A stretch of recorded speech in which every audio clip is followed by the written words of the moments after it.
क्या paper leak को unlawful activity declare करना चाहिए? क्या पेपर लीक को नेशनल सिक्योरिटी के लिए थ्रेट डिक्लेयर करना चाहिए? क्या पेपर लीक को ऑर्गेनाइज क्राइम डिक्लेयर करना चाहिए? क्या पेपर लीक को एक्ट ऑफ टेररिज्म डिक्लेयर करना चाहिए? क्या पेपर लीक करने वालों का narco polygraph brain mapping test करके पूरे नेक्सस का, पूरे सिंडिकेट का, पूरे गैंग का पता करना चाहिए? क्या पेपर लीक के मामले में 1 घंटे के अंदर एफआईआर होनी चाहिए और 1 महीने के अंदर जांच पूरी होनी चाहिए? क्या पेपर लीक की जांच एसीपी या डीसीपी के लेवल पे होनी चाहिए? क्या पेपर लीक के मामले में जो झूठी जांच करे, जो झूठी गवाही दे, ऐसे लोगों को कम से कम 10 साल की सजा का प्रावधान होना चाहिए? क्या पेपर लीक करने वालों की 100% प्रॉपर्टी जब्त होनी चाहिए, इनकी नागरिकता खत्म होनी चाहिए, इनको आजीवन कारावास की सजा होनी चाहिए?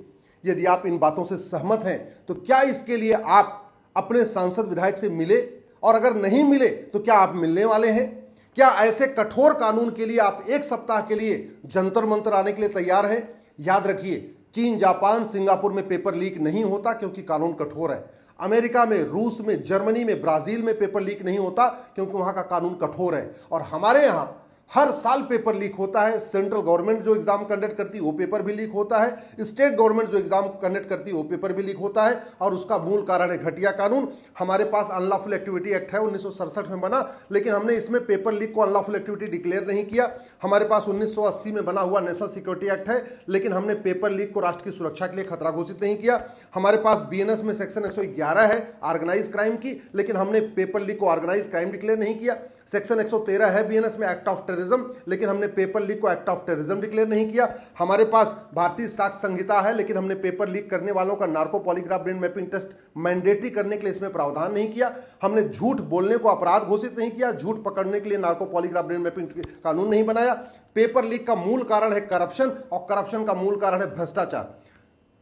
चीन में भ्रष्टाचारियों को फांसी होती है और हमारे देश में ये घटिया सड़ा हुआ 1988 का प्रिवेंशन ऑफ करप्शन एक्ट चल रहा है। क्या इसको बदलना चाहिए कि नहीं? अगर आप तैयार हैं तो अपने सांसद विधायक से बात करिए, और अगर नहीं मानते हैं तो 1 सप्ताह के लिए जंतर मंतर आने के लिए तैयार रहिए।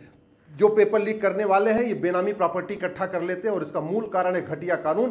करोड़ों की प्रॉपर्टी फ्लैट बना लेते हैं, प्लॉट बना लेते हैं, फार्म हाउस बना लेते हैं पेपर लीक के कारण, और सरकार उसको पकड़ नहीं पाती है, और पकड़ भी लेती है तो जांच में बाद में उस सबूत के अभाव में बरी हो जाते हैं। उसका मूल कारण है घटिया कानून।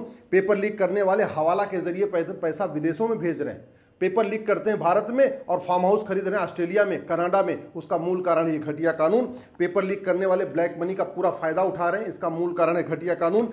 पेपर लीक करने वालों में किसी की भी आज तक नागरिकता नहीं खत्म हुई, उसका मूल कारण है घटिया कानून। और पेपर लीक इसलिए होता है कि जो पढ़ाया जाता है 10वीं 12वीं में वो एंट्रेंस एग्जाम में पूछा नहीं जाता, और जो जेई में, नीट में, क्लैट में, एनडीए में, एसएससी में, बैंक में पूछा जाता है एग्जाम में, वो 10वीं 12वीं में पढ़ाया नहीं जाता, और उसका मूल कारण है घटिया शिक्षा व्यवस्था। तो पेपर लीक रोका जा सकता है। मैं गारंटी लेता हूं कि भविष्य में कभी पेपर लीक नहीं होगा, लेकिन उसके लिए आपको नियम कानून बदलवाना पड़ेगा, और अगर अपने आप ना बदले तो आपको जंतर मंतर आना पड़ेगा।